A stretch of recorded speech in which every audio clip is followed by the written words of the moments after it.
My daughter had a therapist, Dr. Bill Thompson, who told her that I did not teach her how to be a woman.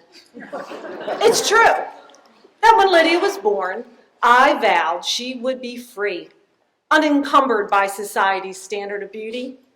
She would focus on being beautiful on the inside and would absolutely not define herself by her appearance.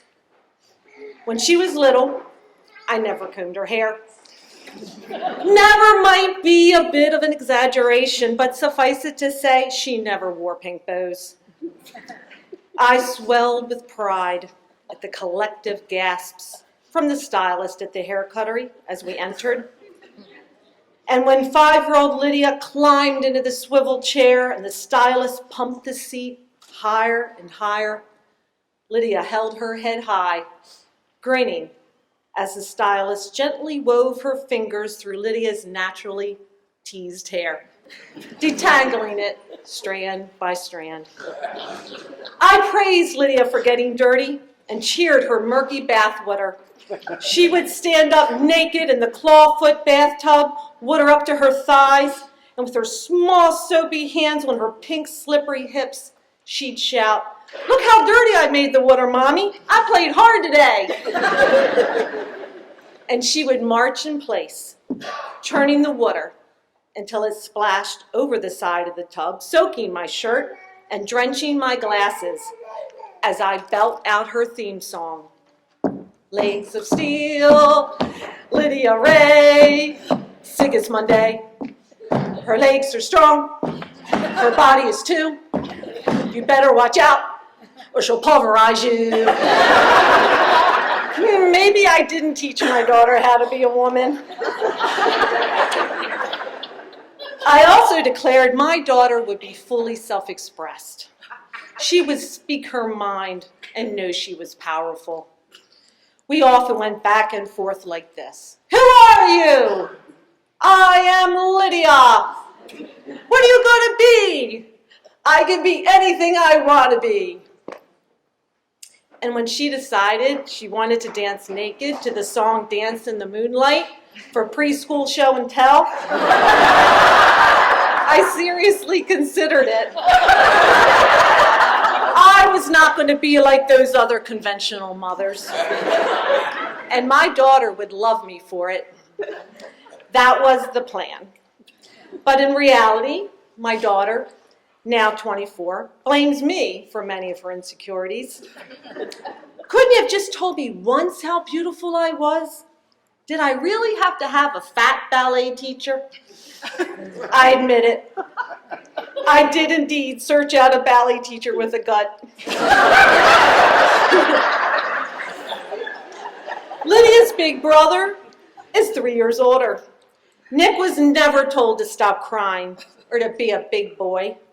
I vowed he would be free, unencumbered by society's standards of success. Nick would express his thoughts and feelings, be allowed to be sensitive, and not equate his worth by how much money he earned. I anguished over how to decorate his nursery, tie-dye or bright red, yellow, and green ducks. One thing was certain, his bedroom would not be blue.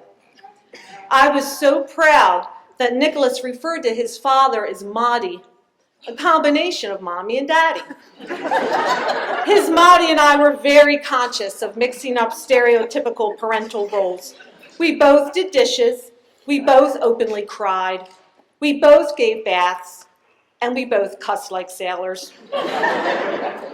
When he was 3, I hung paper up around the perimeter of our living room, eye level on Nick, and left watercolors and crayons strewn across the table. Why?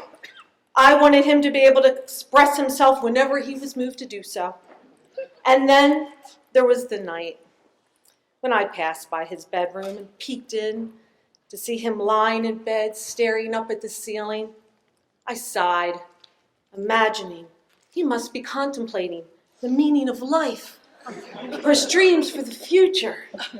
I entered the room, gently sat on his bed, took his small hand in mine, and asked him, "What are you thinking about, honey?"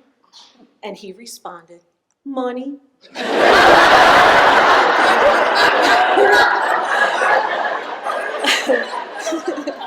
And when we watched his father pack up and leave us, U-Haul in tow, I allowed him to be sad. We vowed to be unconventional parents, and my son would love us for it. But in reality, my son, now 27, is embarrassed by his father and blames me for his regrets and student loan debt. I think you love me too much, Mom. Couldn't you just push me more? I'm still waiting to hear what his therapist has to say about me.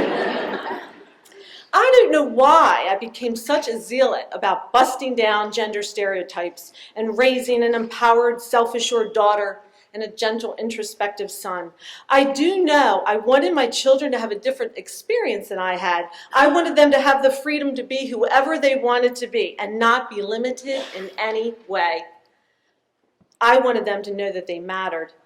When I was 10 years old, my dad interrupted me mid-sentence, pointed his finger about an inch from my face and said, "Shut up, Hilary." My kids grew up thinking shut up was an obscenity.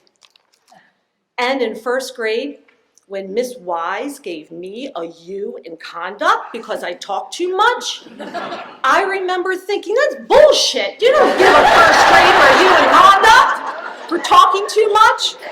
I have a lot to say. The nuns thought I should put a lid on it. My children would have no lids. They wouldn't even have boxes. The letter U would not be a part of their alphabets. My daughter would get dirty, get wrinkled, and talk too much. My son would cry, make mistakes, and pursue his own path. And despite their complaints, my daughter is earthy, outspoken, and beautiful. And my son is nurturing, creative, and successful. So why do I feel like I failed? I have an appointment with my therapist to find out.